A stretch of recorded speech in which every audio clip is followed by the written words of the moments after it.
जोहार, मैं मनोज। आप देख रहे हैं लीड इंडिया न्यूज। समय हो चला है झारखंड के तमाम खबरों का जानने का। सीएससी में अब नहीं भरा जाएगा मैया सम्मान योजना का फॉर्म, महिलाओं में ऊहापोह की स्थिति। झारखंड में महिलाएं अब मैया सम्मान योजना का form common service centre CSC में नहीं भर सकेंगी। झारखंड सरकार ने सीएससी से समझौता रद्द कर दिया है। महिला बाल विकास एवं सामाजिक सुरक्षा विभाग ने इससे संबंधित आदेश जारी कर दिया है। विभाग के निदेशक समीरा एस की ओर से 30 दिसंबर को जारी आदेश में कहा गया है कि 31 दिसंबर 2024 के बाद सीएससी के माध्यम से आवेदन लेने और उनके डिजिटलीकरण का काम बंद कर दिया जाएगा, क्योंकि सीएससी की सेवाओं की अब कोई जरूरत नहीं है। फॉर्म भरने के लिए महिलाएं परेशान है, सीएससी से उन्हें लौटाया जा रहा है। नया लाभार्थियों के आवेदन करने के लिए कोई वैकल्पिक व्यवस्था के बारे में अभी तक कोई जानकारी नहीं दी गई है। इससे नए आवेदकों में ऊहापोह की स्थिति बनी हुई है। गुरुवार को सीएससी पहुंची महिलाओं से आवेदन नहीं लिया गया। इसके बाद महिलाएं ब्लॉक ऑफिस पहुंची और आवेदन प्रक्रिया की जानकारी ली, लेकिन प्रखंड व अंचल कार्यालय से उन्हें कोई जवाब नहीं मिला। अब नहीं होगी अनाज वितरण करने में कठिनाई, पीडीएस दुकानों में लगाए गए 4G post machine. Irfan Ansari. मंत्री इरफान अंसारी ने कहा कि राज्य के सभी जन वितरण प्रणाली दुकानों में 2G पोस्ट मशीन होने के कारण लाभुकों को उचित मात्रा में समय पर अनाज वितरण करने में काफी कठिनाइयों का सामना करना पड़ रहा है। साथ ही राज्य के लोगों को केवाईसी कराने तथा उचित मात्रा में अनाज प्राप्त नहीं हो पा रहा है।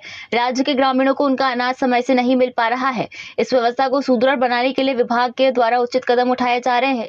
इस संबंध में मुख्यमंत्री हेमंत सोरेन ने स्पष्ट निर्देश दिया है कि राज्य के सुदूर आदिवासियों और पहाड़ियों के लोगों के बच्चों को प्रोटीन युक्त दाल, चीनी, सोयाबीन आदि उचित मात्रा में उपलब्ध नहीं हो पा रहा है, जिससे राज्य के बच्चे कुपोषित हो रहे हैं।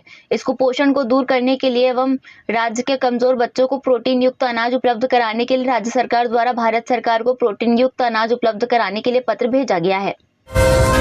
झारखंड में 15 जनवरी तक सता सकती है तेज ठंड, 5 को छा सकते हैं बादल। 5.2 डिग्री सेल्सियस के साथ सबसे ठंडा रहा गुमला। झारखंड में आसमान साफ होने के बाद लोगों को तेज ठंड का सामना करना पड़ रहा है। तेज ठंडी हवा चलने की वजह से लोगों को सुबह और शाम ठिठुरने को मजबूर होना पड़ रहा है। पिछले 24 घंटे में गुमला सबसे कम न्यूनतम तापमान 5.2 डिग्री सेल्सियस के साथ सबसे ठंडा रहा। इधर मौसम विभाग के अनुसार अगर पहाड़ों में बर्फबारी होती रही तो 15 जनवरी तक सर्दी का सितम जारी रह सकता है। वहीं पिछले 24 घंटे में राज्य में मौसम शुष्क रहा। सबसे अधिक तापमान 26.1 डिग्री सेल्सियस सरायकेला में रिकॉर्ड किया गया। मौसम विभाग के अनुसार पश्चिमी विक्षोभ का असर समाप्त होने से आसमान पूरी तरह साफ रहेगा। 4 जनवरी तक न्यूनतम तापमान में कोई बड़े बदलाव की संभावना नहीं है। हालांकि 5 जनवरी को बादल छा सकते हैं। ऐसे में न्यूनतम तापमान में बढ़ोतरी हो सकती है, 12-13 डिग्री सेल्सियस तक पहुंच सकता है। 6 जनवरी को भी बादल छाने के आसार है। 7 जनवरी से एक बार फिर मौसम में बदलाव दिखेगा। आसमान में बादल छाए रह सकते हैं। सुबह में कोहरा और धुंध छाया रहेगा। इसके बाद एक बार फिर न्यूनतम तापमान में गिरावट होने की संभावना है, जिससे ठंड बढ़ेगी। पलामू में बस और ट्रक की टक्कर, एक की मौत। कोहरे की वजह से NH39 पर हुआ हादसा, दोनों वाहनों के परखच्चे उड़े, 6 गंभीर। पलामू में शुक्रवार की सुबह घने कोहरे की वजह से ट्रक और यात्रियों से भरी बस में टक्कर हो गई। इस भीषण सड़क हादसे में एक व्यक्ति की मौत हो गई। हादसा मेदिनीनगर रांची मुख्य पथ पर सतबरवा थाना क्षेत्र के कसियाडीह के पास हुआ। टक्कर इतनी जबरदस्त थी कि दोनों ही वाहनों के परखच्चे उड़ गए। इस घटना में 6 लोग गंभीर रूप से जख्मी हुए हैं, वहीं 10 यात्रियों को हल्की चोटें आई है। NH39 पर हुए इस हादसे की सूचना के बाद मौके पर पहुंची पुलिस ने घायलों को सतबरवा के नवजीवन अस्पताल में भर्ती कराया। मृतक की फिलहाल पहचान नहीं हो सकी है। प्रत्यक्षदर्शियों के अनुसार सुबह 7:30 बजे के करीब घने कोहरे की वजह से हादसा हुआ। सुबह कोहरे के कारण सड़क पर विजिबिलिटी काफी कम है। जेपीएस बस रोज की तरह मेदिनीनगर बस स्टैंड से यात्रियों को लेकर रांची जा रही थी। इसी दौरान रांची की ओर से आ रहे ट्रक से आमने सामने की भिड़ंत हो गई। टक्कर इतनी जोरदार थी कि दोनों वाहनों का ड्राइवर कैबिन पूरी तरह से क्षतिग्रस्त हो गया। टक्कर होते ही घटनास्थल पर यात्रियों की चीख पुकार मच गई। संदिग्ध स्थिति में महिला का मिला शव, रेप के बाद हत्या की जताई जा रही है आशंका।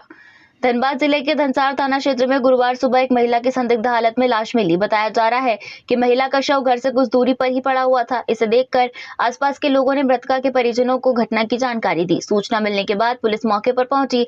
पुलिस ने मृतका के शव को अपने कब्जे में ले लिया और पोस्टमार्टम के लिए भेज दिया। मिली जानकारी के अनुसार मृतक के कपड़े फटे हुए थे। इस कारण पुलिस ने घटना में दुष्कर्म के बाद हत्या की आशंका जताई है। मृतका के बेटे ने बताया कि बुधवार को उसकी मां घर से निकली थी, लेकिन रात तक वापस नहीं लौटी। इसके बाद सुबह उनका शव मिलने की जानकारी मिली तो वह मौके पर पहुंचे। बताया जा रहा है कि पोस्टमार्टम रिपोर्ट के मुताबिक महिला के गुप्तांग में गहरे जख्म का निशान पाया गया या किसी धारदार हथियार से होने की संभावना जताई जा रही है। वहीं महिला के शरीर के अन्य हिस्सों पर भी चोट के निशान मिले हैं। पुलिस ने घटनास्थल से एक ब्लेड भी बरामद किया है। इसके बाद महिला के शरीर से सैंपल लेकर जांच के लिए भेज दिए गए हैं। Like, share, and subscribe. www.in